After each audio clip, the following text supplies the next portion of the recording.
Hey, it's Monster from the Nerdy Man Room Show, back here again for more impressions. Because whether you're over land or sea or air, G.I. Joe Classified Series is there. And today we're going to be taking a look at their new Leatherneck figure.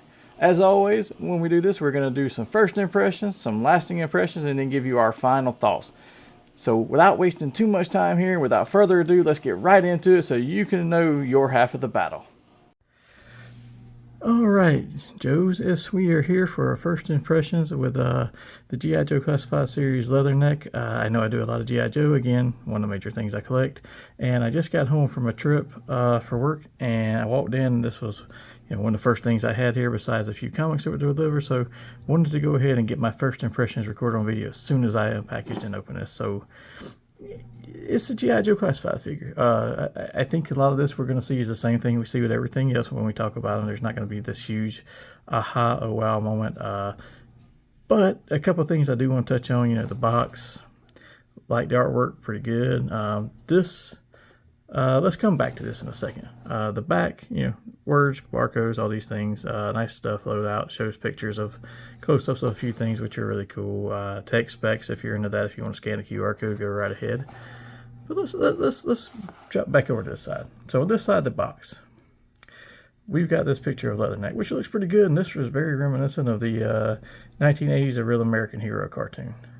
I'm bringing that up because this is going to become a point in just a minute, because we're going to go back over here now and look at the actual figure. So, as I've talked about on some of the other Joes, one of the big problems I see with this, I'm going to go ahead and call that out, we've got two gun gripping hands, and they are both really tight looking in there, really squished. So, for him to hold this really nice gun, which this is one of the coolest and more realistic, nice looking guns I've seen him come with in quite a while. That's just not a repeat. This one looks kind of new altogether. And maybe we've had it before and I'm just missing it, but I really like this one. But he is not going to be able to hold it very well with this hand, and he sure ain't going to hold it with these fists. So a little bit of an outage there. I wish they would have gave him the gun gripping open hand like we saw with Starduster, and make one in ungloved human form so we can start using that with some of these.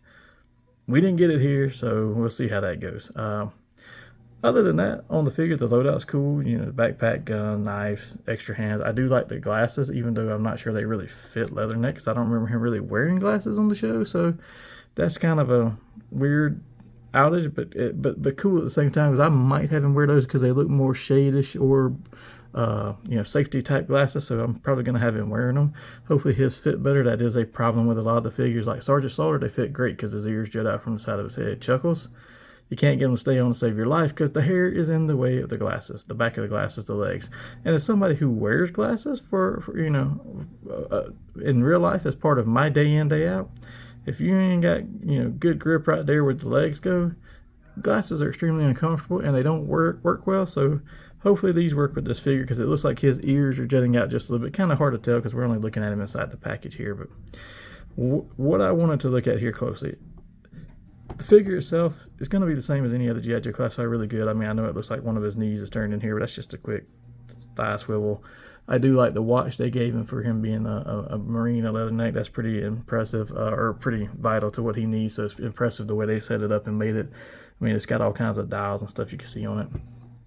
I do like the PT type band he's wearing, like the if you were a weightlifter or bodybuilder, a lot of people wear the copper bands and stuff to help with soreness and all. It's supposed to help relieve that in the body, and we've got that right here in this, and that's pretty cool. I like that a lot. What I don't like, and the reason I was talking about the artwork, this face. Now let's look at the face. This does not look like this. This is much closer to the cartoon. This looks much older. I'm not saying it's bad, and I don't think I'm going to dislike the figure when I get it out of the packaging, but I think that the face on this one is going to undersell it for me. Like, if I remember watching the cartoon, he looked much younger. This looks like a much, much older version of Leatherneck. Like, and I get it, we got to modernize stuff, like the vest is updated and the holsters and stuff and some of the weapons, but this looks old. This looks outdated. This does not look like my Leatherneck that I wanted to see. So it honestly, it looks like they just took Sergeant Slaughter's face and tried to de-age it. So this is a very similar situation to the first Lieutenant Falcon we got with that photoreal scan, and then it just looked like one of the Thunderbirds are a go face. And I think they did the same thing here. They just took something else, like maybe Sarge's face, and especially if you take the hat off, I've seen pictures, his hair's thin hairline and stuff, which is, again, not something that Leatherneck had in the cartoon, but We decided to do it here to give it more realism, but I think it worked against him. I think it made him seem older. I do like the hat. I do want to point that out, that I'm not talking about the hat by any means. We're just focusing on the face here.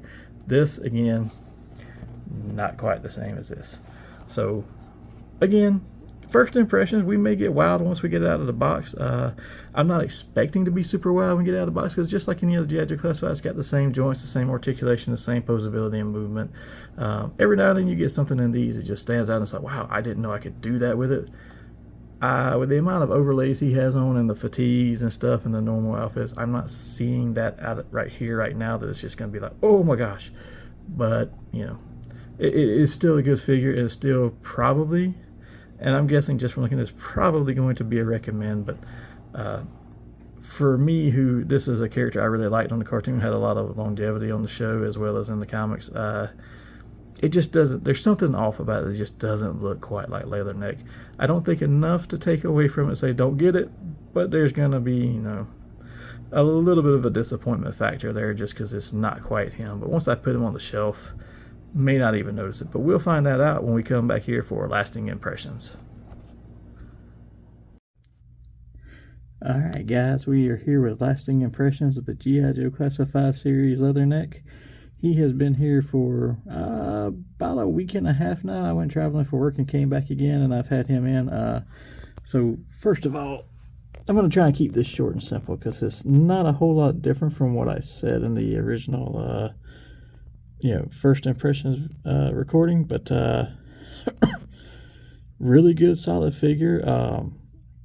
I will say that one of the gripes I had was that the face looked a little too old, and it still kind of does if you lose the glasses. The glasses do help make it look a little younger. I love the gun. Still upset about the non-grip hand. I will say that I had an easier time getting the gripping hand to open up to get this gun in than I have in the past, so that was a positive note. The extra arm bracelets, the bracelet and the watch, I shouldn't say bracelets, but the bracelet and the watch were both really cool. They look good on the figure.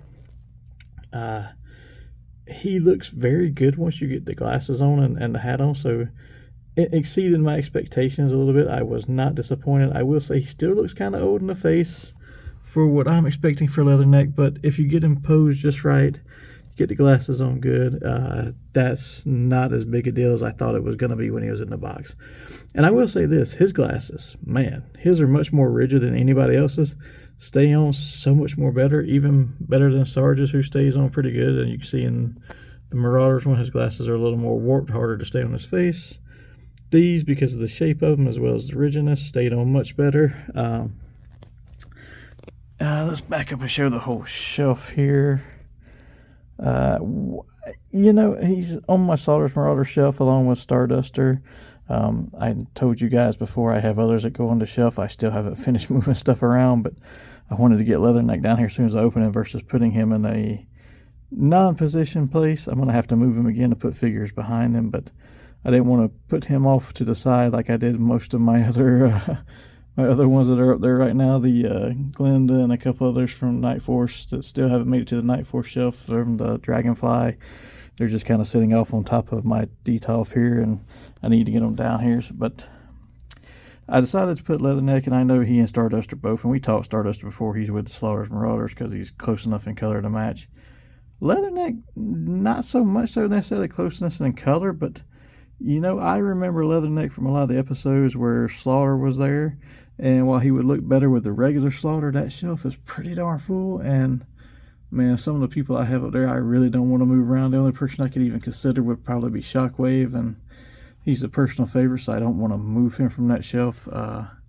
Just a quick glance up there. I mean, there's some others I can possibly move, but I don't want to move Mutt and Junkyard. I got Falcon back there along with Jinx. I don't want to move them. I mean, Clutch and General Hawker in there and Airborne. I mean, Leatherneck would look great with them, but at the same time, I think he works very well on this shelf too. And just having, everybody here with this. And he was a major player from what I was saying. What I remember was when Slaughter was on the team, and there he was a major player in a lot of the episodes with Sergeant Slaughter and, of course, Wetsuit. So whenever we get him, he'll be joining this group down here, I'm sure.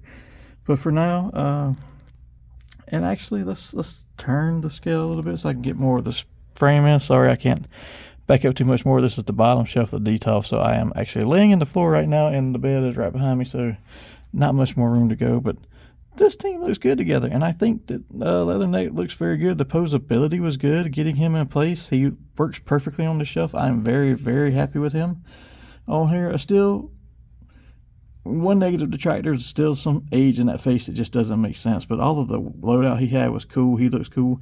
Oh, I will say one other major detractor, his backpack. The peg is far, far too long for his backpack to go in. And I know they made it longer so it could go past the overlay vest he has on and then still make it into the hole into his back. But it's so long that it's flimsy. So when I was trying to put it in, it almost broke off and I had to stop, pull out, trying to reposition and push the post back in there. And there's a lot of stress mark on it now, so I'm worried about how long it's going to hold up if he does fall or something like that. But I guess we'll cross that bridge when we come to it, and I don't want to lose his backpack. For him to be a Marine loaded out, he looks great. I'll flip the camera back this way. So, end of the day, we're going to talk about how we really feel about him here in a few minutes in our recommendation section and our final thoughts. But as of right now, week and a half later, very happy with him, still in this position. Very good posability. Before I forget, I should say that he's had the best ankle rockers and pivots that I've seen on any Joe. I mean, a lot of the others, you really struggle sometimes to get them to move and to stay in position once you get them there. His are very flexible, and I don't mean like loose and falling, but I mean flexible in a good way that I can get him into different positions, and he holds up very well. So very, very pleased with how he was able to pose and load out and sit here. And he looks great on the shelf. So I think that's really all I can say about him. And let's, I guess the next thing we can do is talk final thoughts and talk about what do we really think about him at the end of the day. Okay, so we're back here for final thoughts on the G.I. Joe Classified Series Leatherneck. Not really a ton different to say. I mean, I think I've said most everything in both the first and the lasting impressions. It's pretty static across the board as to what I thought I was going to get with this figure and what I did get. I do want to mention, before we go into final recommendations or not, I do want to mention the good and the bad. I think this is a very solid figure. Most any G.I. Joe Classified Series figure is a great offering. This is a really solid one. You got a character who, for me, and probably for a large portion of the folks who watch The Real American Hero, you got not a minor character. I want to say an important character, a major player, but maybe not the most major player. Mid-level player in a lot of the episodes who was there for a lot of activity on the show. You'll be even more pleased probably when we get a wetsuit to go along with them because they were always on there together as a duo. But at the end of the day, we got a really good modern rendition of this figure. Great fatigues. The uniform was really done well. Let's talk about the bad first, just to make sure we cover that. So still a couple things that stand out with the figure. One, no gun gripping hand. I was able to get the gun gripping hand open a little bit easier this time and get the actual barrel of the gun in there. So lost points on not having the hand, got points for being able to open a little bit easier and used, and we've seen in a lot of previous releases. One thing that did stand out too, or not stand out, but one thing that I forgot to mention when I was doing lasting impressions is I actually thought about it. I was like, oh, hey, wait a minute. Slaughter came with those wrestling type hands or gun holding type hands. So I went to try to get the Sergeant Slaughter hands to put on him. One, they were a little too big, and so it didn't work. And two, the posts for those to go into the slot for the where it would go into the forearm were far too long, so you couldn't have used them even if you could have dealt with them being just a little bit too big for the character's arms. You could have covered that up a little bit with the gun, but you couldn't use them because they wouldn't fit. So unable to use that. So again, just focusing on Leatherneck. He lost some points for no gun gripping hand. He got some back for it being easier to open. The face sculpt is probably the biggest. The backpack. Let's not forget the backpack. The peg that goes in for the backpack. Very flimsy. I've got a lot of stress marks. Not sure how well that's going to hold up over time because it didn't go in there very easy. As soon as I tried to put it in the first time, even though I had everything lined up properly, it bent egregiously. So there's huge stress marks on it. So hopefully it holds out. Hopefully it doesn't break off only time will tell, and we'll see about that. Nothing I can really knock for. I mean, we've seen that already with some of these figures, and they've got to do something to make those fit. I can deal with it. It's not a great thing, but I can deal with it. The thing that bothered me the most about this figure, and still does, was just the face sculpt and the aging on it.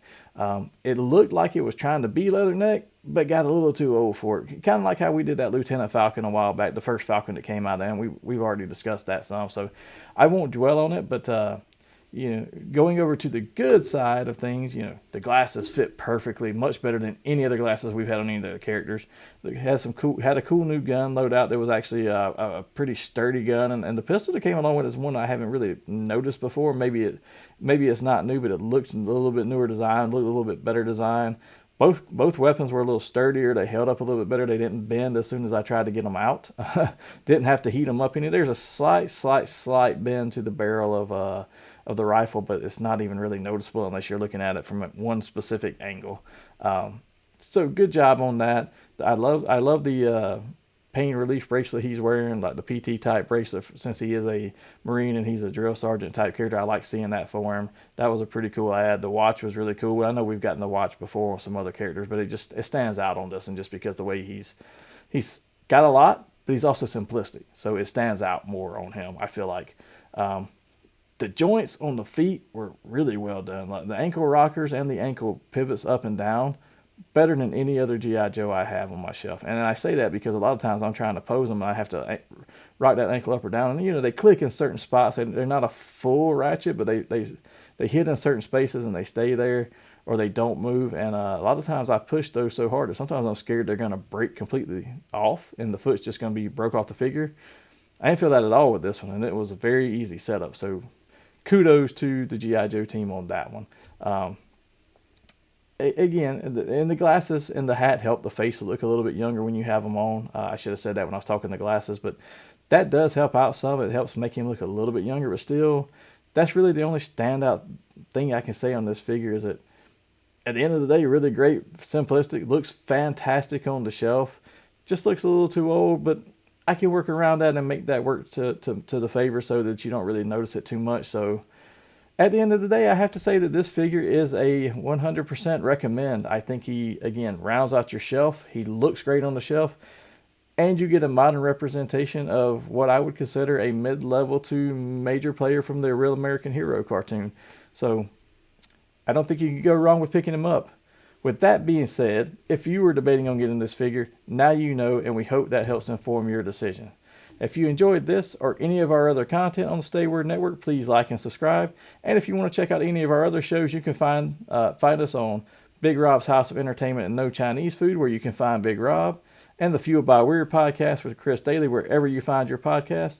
And on the Nerdy Man Room channel, you can find myself and Hassel on the Nerdy Man Room show, and Hassel on Hassel's Reviews. Thanks for watching, and join us here next time for more impressions.